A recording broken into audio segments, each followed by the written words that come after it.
ગુજરાતમાં ઈડરની કેસરપુરા પ્રાથમિક શાળામાં સંસદ ચૂંટણીનું આયોજન કરવામાં આવ્યું। 12 સંસદ ધરાવતી અને શૈક્ષણિક પ્રવૃત્તિઓની સાથોસાથ નેતૃત્વ તથા કૌશલ્યના ગુણોથી વિદ્યાર્થીઓનું વ્યક્તિત્વ તેમજ ચારિત્ર ઘડતર કરતી આ સ્માર્ટ શાળામાં ચૂંટણી પ્રચાર, આચારસંહિતા, ઈવીએમ, વોટ, મતદાન અધિકારી અને પોલીસ જવાનો સુધીનો સમાવેશ કરાયો તેમજ પરિણામ બાદ મંત્રીમંડળની રચના કરી શાળાના વિકાસ કાર્યો ચૂંટાયેલા 12 સાંસદ કરશે।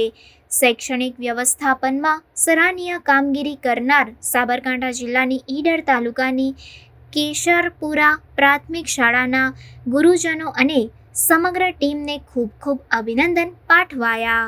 ગુજરાત શિક્ષણ વિભાગ દ્વારા દરેક શાળાઓમાં બાળ સંસદ યોજી અને બાળકોને ચૂંટણી પ્રક્રિયાનો આદર્શ અનુભવ આપી અને મંત્રીમંડળની રચના કરવા એક પ્રેરણાત્મક પ્રવૃત્તિ સૂચવી હતી।